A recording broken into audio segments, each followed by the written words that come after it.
도널드 트럼프 미국 대통령이 북한을 방문할 준비가 아직 안 돼 있다고 말했습니다. 북미 실무협상 재개에 앞서서 북한의 전향적 결단을 애둘러 압박한 것으로 보이는데요. 취재기자 연결해서 자세한 내용 알아보겠습니다. 이교준 기자. 네, 국제부입니다. 네, 우선 트럼프 대통령의 이 같은 발언 언제 어떻게 나온 겁니까?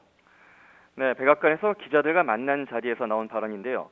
트럼프 대통령은 김정은 북한 국무위원장과의 회담을 위해 평양을 방문하는 문제에 대한 기자들의 질문을 받고 아직 가야 할 길이 남았다며 아직 준비가 돼 있지 않다고 말했습니다.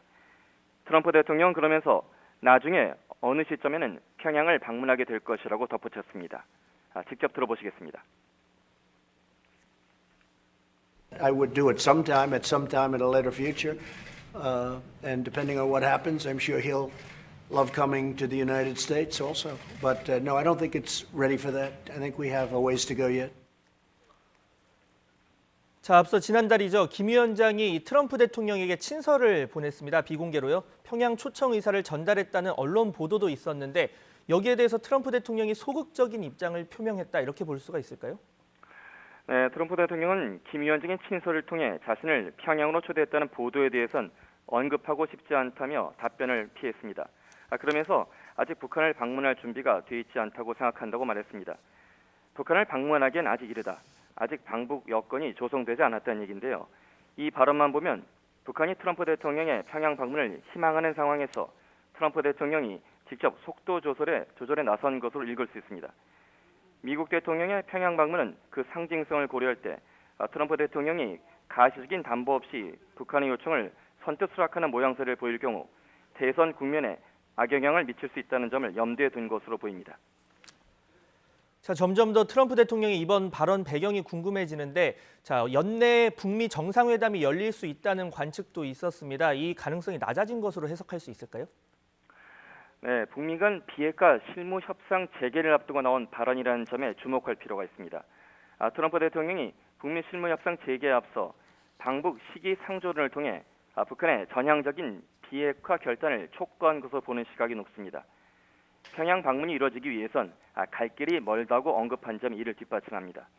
그러면서 트럼프 대통령은 어느 시점에는 평양을 방문하게 될 것이라며 어떤 일이 일어나느냐에 따라 김정은 위원장 역시 무척 미국에 오고 싶어 할 것이라고 확신한다고 덧붙였습니다.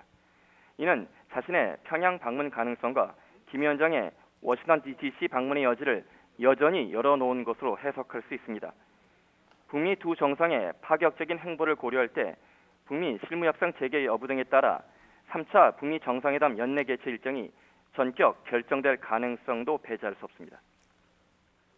자, 이런 상황에서 결국 북미 간 비핵화 실무 협상이 언제쯤 재개되느냐가 관건인 것 같은데 이르면 이달 중 열릴 가능성이 있을까요? 네, 미 국무부는 어제 북한 외무성 국장의 담화에 대해 실무 협상 재개를 환영한다는 긍정적인 반응을 보였습니다. 그러면서 시간과 장소와 관련해 북한과 논의할 준비가 돼 있다고 밝혔을 뿐 언제 어디서 만날지에 대한 기자들의 질문에 발표할 어떠한 만남도 없다며 선을 그었습니다. 이는 북측이 비핵화 논의의 전제 조건으로 체제 안전 보장과 제재 해제를 요구한 데 대해 즉각적인 답변을 피하면서 일단 만나서 이야기해보자는 기존 입장을 고수한 것으로 보입니다. 폼페이오 미 국무장관도 모테기 도시미스 신임 일본 외무상과의 전화통화에서 최종적이고 완전하게 검증된 북한 비핵화에 대한 공동의 목표를 재확인한 바 있습니다. 3차 북미 정상회담 시기를 가늠할 실무 협상이 이달 말이나 다음 달 초 열릴 것으로 예상되는 가운데 치열한 삿바 싸움을 예고하고 있습니다. 지금까지 국제부에서 YTN 이교준입니다.